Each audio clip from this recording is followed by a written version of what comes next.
السلام عليكم. النهاردة هنعمل الفطير بطريقة مختلفة عن الطريقة اللي عملناها قبل كده. احنا مش هنطبق خالص الفطير، هنعمله بطريقة سهلة جدا، طريقة فرد. لو انتي قدامك 50 فطيرة هتخلصيها في وقت قليل جدا. النهاردة هنعمله بالسمنة البلدي والقشطة، هيطلع طعمه رهيب جدا. طبعا احلى من اللي احنا بنجيبه من بره بكتير. الفطيرة متكلفة كده ودسمة. طعمها حلو جدا. ان شاء الله الفيديو يعجبكم، بس قبل ما ابدا الفيديو ما تنسونيش بلايك وشير وسبسكرايب وتفعلي الجرس علشان يوصلك كل جديد. يلا بينا نبدا وصفتنا ونشوف مقاديرنا مع بعض.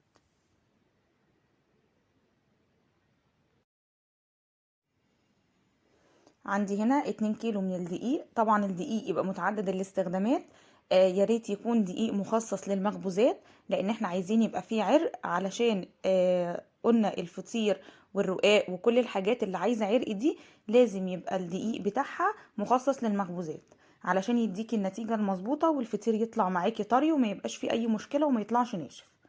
عندي هنا 2 كيلو من الدقيق. طبعا بيبقى مكتوب عليه استخراج 72%. اهم حاجة يبقى دقيق انت مجرباه. انا بستخدم دقيق الضحى، حلو جدا. بنستخدمه في حاجات كتيرة جدا، والدقيق نفسه نوعه كويس قوي. انا هنا استخدمت 2 كيلو من الدقيق بتاع الضحى، نخلته طبعا كويس جدا. دلوقتي حطيته في العجان. طبعا لو انت ما عندكيش عجان بتعجني بقى على ايدك، بس هياخد منك وقت شوية.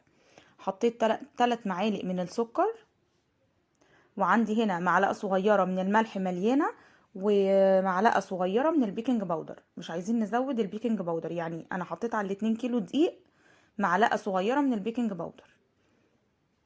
هخلط بقى الملح مع السكر مع البيكنج باودر والدقيق كله مع بعض، وبعد كده هبتدي انزل بالمية واحدة واحدة. انا هنا ال2 كيلو دقيق خد معايا لتر من المية. يعني يعني الكمية اللي انت هتعمليها للدقيق نصها مية على طول. طبعا المية اللي انا بستخدمها مية عادية، مش مية دافية خالص.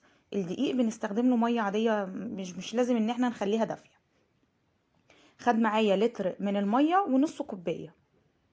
طبعا احنا عارفين ان الدقيق بيختلف من نوع لنوع، فانت تنزلي بالمية واحدة واحدة لحد اما تحسي ان العجينة لمت معاكي بالمنظر ده وخلاص فيها تلزيقة بسيطة. بعد كده خلاص، يعني لو انتي مش محتاجة نص المية الكوباية، نص الكوباية اللي احنا قلنا عليها، مفيش اي مشكلة، مش لازم تحطيها. انا قسمت العجينة هنا نصين عشان اعرف اقسمها لقطع صغيرة، لان طبعا كميتها كبيرة.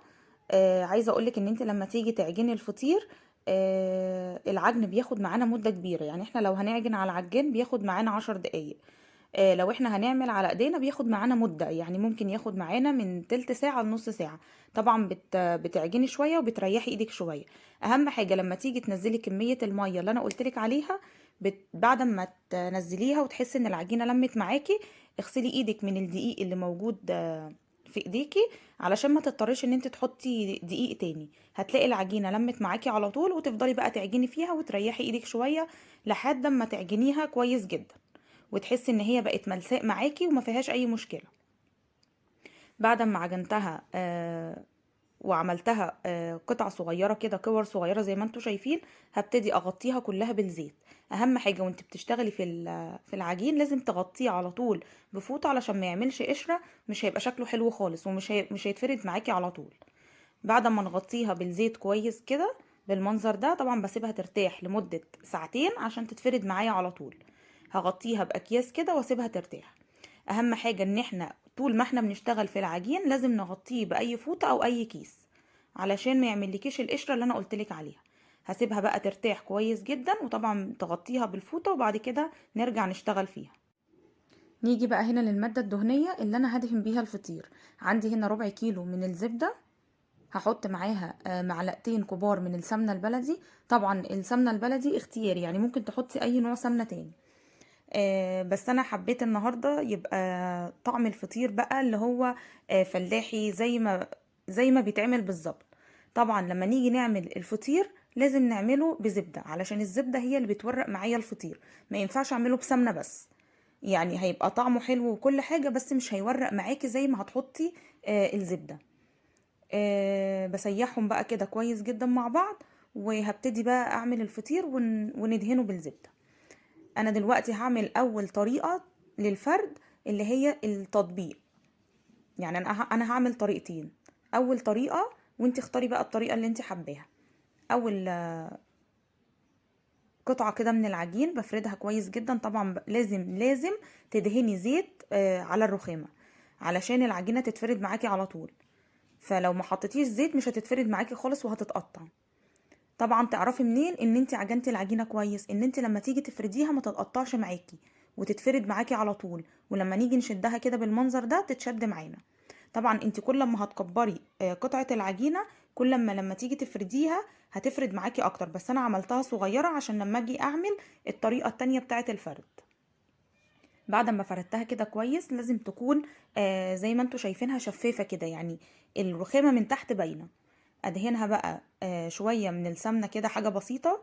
وطبعا بحط حاجة بسيطة جدا من الزبادي. الزبادي بيخليها طرية جدا وبيخلي كمان ريحتها حلوة. اطبقها كده زي ما انتوا شايفين، وكل ما اطبق احط شوية من السمنة. اطبق كده بالمنظر ده. دي اول طريقة للفطير. شوفي انت بقى حابة انهي طريقة واشتغلي بيها. ادهن بقى كل ما اجي ادهن اي قطعة من العجين بحط شوية من الزيت كده وافرد كده بالمنظر ده. طبعا النشابة بتفرد معايا بسرعة. اول حاجة بفرد كده وبعد كده ببتدي اشد بايديا كده العجين. بعد كده احط شوية من السمنة. وما ننساش الزبادي بيديها زي ما قلت لك ريحة حلوة قوي. اللي انا طبقتها بحطها جواها واطبق نفس التطبيقة وهكذا لحد ما تعملي الكمية اللي انت عايزاها على قد الصينية اللي انت هتحطيها. انا دي عملتها حوالي كانت يعني 12 قطعة من العجينة. فردتهم وطبقتهم كده جوا بعض. وبعد كده هبتدي احطها في الصينية. بدهن بقى الصينية زي ما انتوا شايفين كده بالسمنة. بصوا الناحية اللي انا قافلاها دي بخليها من تحت زي ما انتوا شايفين كده. احطها بقى في الصينية وبغطيها بكيس. اسيبها بقى ترتاح خالص، بتقعد ساعة ساعتين عشان اعرف افردها في الصينية وتاخد الحجم بتاع الصينية. نيجي بقى لطريقة الفرد التانية. دي بقى اسهل طريقة. لو قدامك 50 فطيرة هتخلصيها على طول في وقت قليل جدا. هجيب بقى قطعة كده من العجين. طبعا بفرد زيت من تحتيها، اهم حاجة من فوق ومن تحت عشان تتفرد معاكي على طول. لو ما حطيتيش زيت زي ما قلتلك مش هتتفرد معاكي خالص. افردها كده بالمنظر ده. اهم حاجة تخليها رقيقة جدا، يعني تفضلي تفردي لحد ما تحسي ان العجينة جابت اخرها معاكي، يعني خلاص مش هتتفرد. اشد كده بقى بايديا. بصوا الرخامة من تحت باينة ازاي. عندي هنا اي مقاس صينية طبعا انت هتعملي فيه بدهنها كده بالسمنة كويس. طبعا كل ما مقاس الصينية بيصغر بتصغري الحجم، وكل ما بتكبر بتكبريها. يعني ما ينفعش اي مقاس تعملي بيه اي حجم. افردها بقى كويس بالمنظر ده، مش عايزة اي حتة متطبقة فيها. طبعا بفردها بقى كويس. ما تقلقيش خالص ان هي ما بتتفردش قد الصينية، لان هي لسه هترتاح وهتتفرد معانا. فاحنا بنفرد بس وبنظبط العجينة كده كويس عشان ما يبقاش في اي حتة فيها متطبقة. وكل ده هيتفرد معايا لما ترتاح. بعد ما حطيتها كده في الصينية، طبعا قبل ما اعمل اي حاجة بحط دهنة زيت. قبل ما بس اما افرد اللي هي التانية لازم احط على قطعة العجين دي لازم احط شوية سمنة.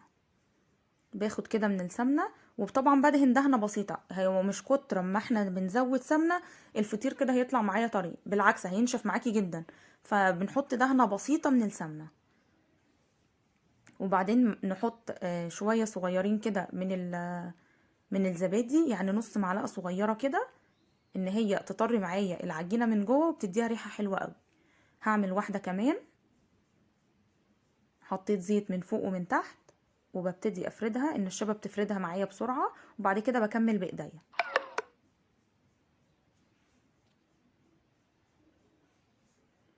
بفردها كده كويس جدا. تفضلي تفردي كده لحد ما العجينة تجيب اخرها كده معاكي في الفرد. وبعد كده بحطها على اللي انا فردتها الاولانية وافردها كويس برضو، مش عايزة فيها اي حتة متطبقة. واحط لها شوية من السمنة زي ما انتوا شايفين، حطيت حوالي المعلقة، وبفردها بس كده كويس، بوزعها. عايزة اقولك ان دي اسهل طريقة فرد للفطير، مش هتتعبك خالص، وهيطلع نتيجته حلوة قوي. انا هوريكي برضو اللي هي اتطبقت معايا هتبقى عاملة ازاي، بس الطريقة دي سهلة جدا، يعني اي حد يعرف يعملها. هنفرد واحدة كمان،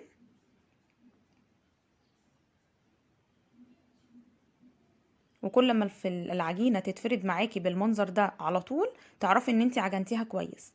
لو ما اتفردتش معاكي بسرعة وبكل سهولة يبقى انتي ما عجنتيش العجين كويس.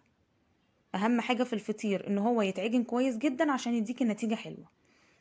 بعد كده بحطها تاني على الفطير اللي انا فردته زي ما انتوا شايفين. بصوا حجم العجين عامل ازاي في الصينية. كل ما هيرتاح هتتفرد معايا، يعني وانا بحط الطبقات وبفرد هتتفرد معايا، وكل ما ترتاح اكتر هتتفرد معاكي وتملى الصينية كلها.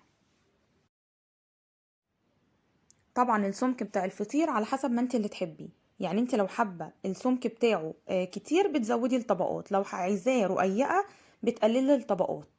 بس كل ما تبقى سميكة كل ما تديكي نتيجة كويسة، يعني هتبقى طرية مش هتبقى ناشفة، وكل ما تقللي الطبقات هتنشف معاكي في الفرن. نيجي بقى لاخر طبقة هنعملها علشان دي اللي هنقفل بيها الفطيرة. بصوا كده حجم الفطيرة بقت عاملة ازاي، كل ما بفرد بتتفرد معايا في الصينية. اهم حاجة وانتي بتعملي اخر طبقة دي خلي بالك ان هي على قد ما تقدري ما تتقطعش منك. هنيجي بقى ندهن دهنة بسيطة كده من السمنة بالمنظر ده كده، واحط شوية من الزبادي، ما ننساش الزبادي. وبعد كده بفرد الطبقة اللي انا حطيتها بالمنظر ده. هبتدي بقى اقفلها، طبعا لازم تبقى اكبر شوية من الفطير اللي انا عاملاه في الصينيه عشان اعرف انزلها كده من تحتيه واقفلها كويس جدا.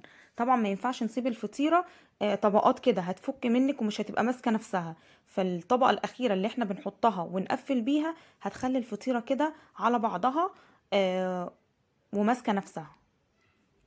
اقفلها كده كويس، يعني شيلي كده بايدك ما تقلقيش خالص، ونزلي الفطير وقفليها كده. بصوا كده حجمها عامله ازاي في الصينيه، لسه طبعا هترتاح معايا. انا دلوقتي بعد ما خلصتها كده هغطيها بالكيس واسيبها بقى ترتاح. سيبيها ترتاح معاكي مدة براحتها، من ساعة ساعتين 3 ساعات مفيش اي مشكلة، يعني اعمليها من الصبح وسيبيها ترتاح بقى علشان لما تيجي تفرديها تتفرد معاكي على طول. انا كده ال2 كيلو عملوا معايا صينيتين كبار وواحدة اصغر شوية. طبعا زي ما انتوا شايفين مش مالين الصينية، هسيبها ترتاح بقى زي ما قلتلكوا وبعد كده نرجع نفردها. كده بعد ما الفطير ارتاح معايا هوريكي بقى ازاي هيتفرد معاكي على طول. مجرد ما هتفردي بايدك كده هيتفرد معاكي على طول.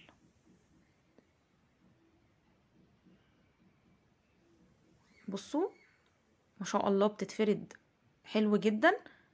كده تعرفي ان انتي عامله الخطوات كلها صح. بصوا مالت معايا خلاص الصينيه. وبرضو احسن حاجه في الطريقه اللي احنا عملناها دي ان هي بتتفرد معانا فعلا على طول، يعني مش هتاخد منك وقت خالص.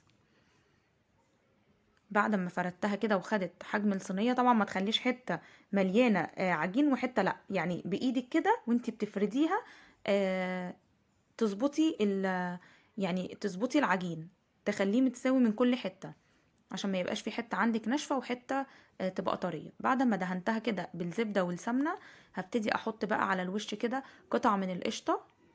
ادهن كده القشطه بتديها ريحه وبتديها كمان لون تحفه جدا زي ما انتوا شايفين كده. طبعا القشطه يا ريت تخليها بدرجه حراره المطبخ عشان تتفرد معاكي على طول. هو انت مجرد ما بتحطيها اصلا وبتعملي بايدك هي هتاخد درجه الحراره بتاعت ايدك وهتتفرد على طول. هخلص بقى الصواني كلها اللي انا عملتها بالمنظر ده، هحط لها برضو سمنه، وهحط لها قشطه. طبعا ببقى فاتحه الفرن من قبليها على درجه حراره 220، اعلى درجه عندك في الفرن. بتفتحيها قبليها بنص ساعه. ما ينفعش تدخل على فرن بارد ابدا، لازم يبقى فرن سخن جدا. يعني نص ساعه كده تسيب الفرن شغال علشان تطلع الفطيره طريه معاكي ما تنشفش خالص. بعد كده بندخلها الفرن على طول. بمسح كده، بصوا الزوايد كده الاول علشان طبعا ما تتحرقش معايا والصينيه تبوظ في الفرن. بعد كده بسيبها في الفرن حوالي ربع ساعه، هتلاقيها احمرت من تحت. ما تسيبيهاش لما تحمر خالص من تحت. اول ما تحس ان هي خدت لون ذهبي بسيط جدا، آه هنقفل الفرن من تحت. بصوا ما شاء الله مرتفعه ازاي، علشان احنا حاطين فيها زبده. الزبده بتورقها جدا وبتخليها زي ما انتوا شايفينها كده. بعد كده بفتح عليها الشوايه من فوق، تاخد اللون الذهبي بتاعها كده، اللون الجميل ده. طبعا القشطه اللي احنا حطيناها هي اللي مديها اللون الحلو ده. بعد كده بفتح الشوايه تاخد اللون بتاعها. طبعا ابقى واقفه بقى جنب الشوايه لان بتاخدش وقت خالص. وبعد كده بعد ما اطلعها من الفرن بغطيها باكياس وهي سخنه. ما ينفعش اسيبها كده وهي خارجه من الفرن، هينشف معاكي. لازم تغطيها باكياس عشان السخونيه بتاعه الفطير كله تطري الفطير. ونغطيها برضو بفوطة ونسيبها لحد ما تبرد خالص، وبعد كده نبتدي بقى نقدمها ونقطعها. هتبقى تحفة جدا. بصوا لونه رهيب بسبب القشطة اللي احنا حطيناه، بيديله لون وبيديله ريحة. عايزة اقولك ان ريحة الفطير حلوة قوي. بصوا الفطيرة طرية ازاي ومليانة طبعا. لو انت اشتريتي واحدة من بره مش هتبقى مخدومة بالمنظر ده، ومش هتبقى بالسمك ده ابدا. الفطير سهل جدا، لو عملتيه مرة واتنين هتحسي ان انتي يعني بتاكلي حاجة احلى من بره بكتير. هبتدي بقى اقطعها كده بالمنظر ده. طبعا انا بشيله في الفريزر. لو انتي حابة تشيليه، يعني انتي لو بتطلعي الفطيرة تاكليها بتقسموها يعني وبتقطعوها وبتتاكل في مرة واحدة، ممكن تشيليها زي ما هي كده. انا بحب اقطعه كده مثلثات واشيله في اكياس واحطه في الفريزر. بعد كده بنطلعه من الفريزر عادي ويفك بدرجة حرارة المطبخ ويتاكل على طول. تحطيه بقى في الفرن شوية صغيرين كأنك عاملاه طازة. بصوا طري جدا وانا بقطعه كده. يعني تحفة ان شاء الله. الوصفة هتعجبك جدا، المقادير مظبوطة قوي. بصوا التوريق عامل ازاي.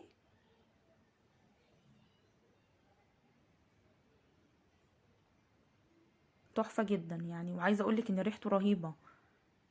طبعا بالسمنة البلدي ريحته حاجة تانية. يعني انا عملت وصفة قبل كده بالسمنة العادية، بس بالسمنة البلدي والقشطة حاجة تانية خالص. بقطعه بقى كده بالمنظر ده زي ما انتوا شايفين، واسيبه يبرد شوية، وبعد كده بحطه في اكياس واحطه في الفريزر.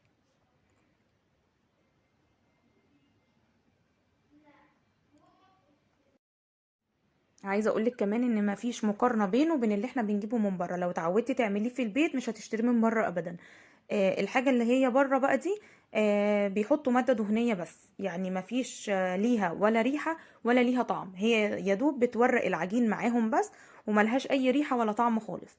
فطالما بنعمل الحاجه في البيت نخدمها كويس عشان يبقى في فرق بينها وبين الحاجه اللي احنا بنجيبها من بره. ان شاء الله هيظبط معاكي. بس اهم حاجه تخلي بالك من نوع الدقيق، كميه الميه اللي انت بتحطيها. ما نحطش فيها العجينه، ما نحطش فيها اي ماده دهنيه. مش عايزين نحط ولا زيت ولا زبده عشان يتفرد معاكي لما نيجي نفرد. كل الحاجات دي لو خدتي بالك منها الفطير هيظبط معاكي. انا كده خلصت الوصفه. يا رب الفيديو يكون عجبكم، والطريقه كمان تبقى سهله جدا وتجربوها وتقولوا لي رايكم ايه. ما تنسونيش بقى بلايك كتير وسبسكرايب وتفعلي الجرس علشان يوصلك كل جديد. اشوفكم في فيديو جديد ووصفه جديده، والسلام عليكم ورحمه الله وبركاته.